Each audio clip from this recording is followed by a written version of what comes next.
Hey, so we are on day 4, and we've been practicing the down stay and the sit stay and the leave it's, but we're also starting a new command, which is one of the best commands that a dog can have, especially a really smart dog like Honey. So here's the idea. This is called a place command, and if you've been to Joyce's house, you might have seen her use it with all 3 of her dogs.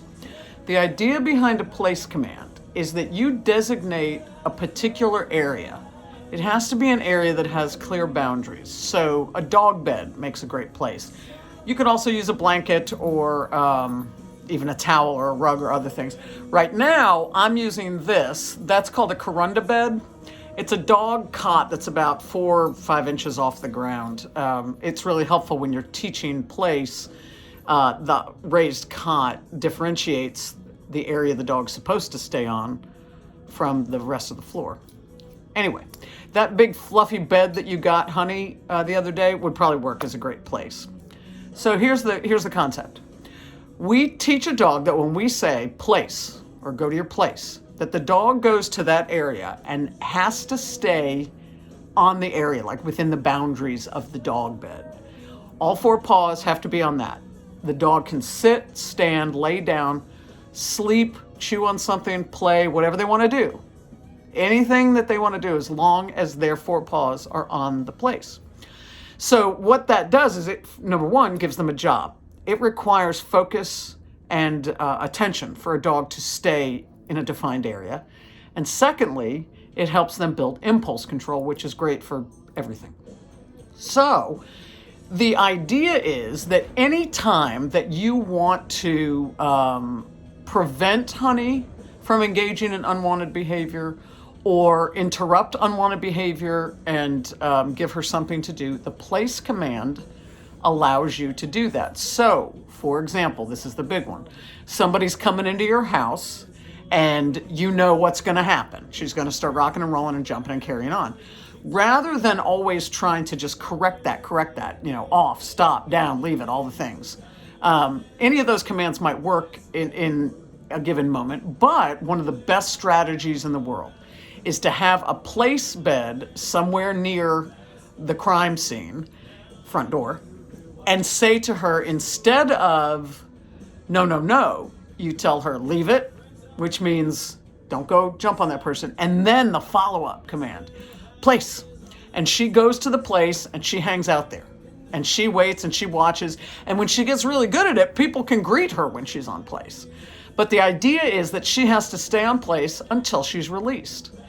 Training place is very much like training the down stay, just that you're going to insert place for the down. By that I mean we teach her place, go to your place, go to your place, go to your place, and we teach her break, so that she learns I have to stay in my place the same way I have to stay laying down. I have to stay in my place until I get a break. So I wanted to, I went back and forth because I wasn't sure. This command requires thousands of repetitions normally at home with the owner to get a dog really, really rock solid on it. But even as you're making your way toward rock solid, it's still helpful to use it. So anyway, a lot of clients will say, I don't really need that. My dog's really not that big of a handful. And Honey's not that big of a handful. But what Honey is crazy smart, which means that she is probably an easier candidate to train in place than most dogs. So I thought, well, why not? Let's do it. And let's have you practice this at home. So she's been learning it, but I'm going to go back to step 1 so you can see how we do the first round of practice. So this might be your first 5 minutes with her. So I've got treats in my pocket. She already knows what the word place means, but I'm going to act like she doesn't. I'm going to start from ground zero where you would start. So this, when we first start, is always a leashed exercise, and you'll see why in a second. Hey, Honey, you ready? Place. So when we teach, yes. When we're first teaching, I'm going to give her a reward even though she doesn't need one anymore. What I'm doing is I'm using the leash to steer her on to the bed. Now, if she gets off before I release her, I can use the leash to guide her back onto the bed. I can also use the leash. She doesn't really need it, but break. Good girl. Good girl. Let me adjust my camera here. Look, so now she's getting all excited. She's getting all excited. Huh? She's all excited. Are you ready? Place. Yes. Yes. Good girl. So you notice I didn't have to use the leash, and on this occasion, I didn't even have to, look at her. I didn't even have to give her a reward. I just pointed and said the word. That's how smart this dog is. So now, let me do something that I know will get her excited. She got off early, so I grabbed the leash and I put her back on. I don't say anything. I just put her back on. Don't say anything. She can try to play with me. See how I use the leash to steer her on? So that's a lot of excitement when somebody starts clapping their hands on their legs. Nonetheless. So see how I stepped toward her that time? Just put a little spatial pressure on. So if she starts to jump off early, it's always a learning moment. So I love when they make mistakes because that's when the best, deepest learning happens, when you put them back on. You can, if she jumps off, put her back on. If you think she's going to jump off, it's okay for you to try to interrupt it with a little or step toward her, as I just did. See how I step toward her? Spatial pressure. So the more time she learns that, the more time she starts to get it.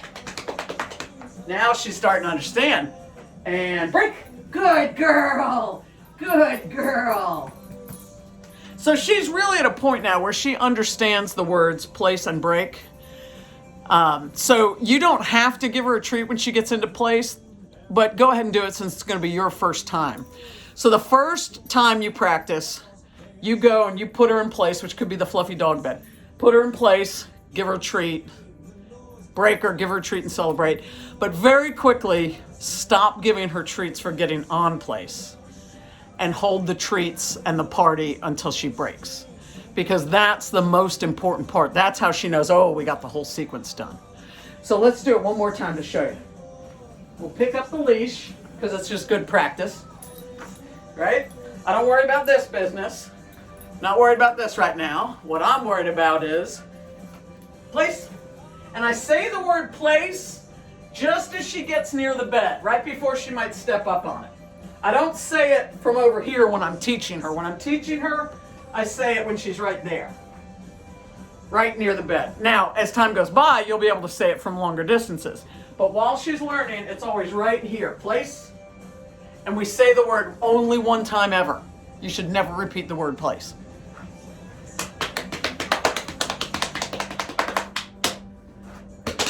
What a good girl. What a good girl.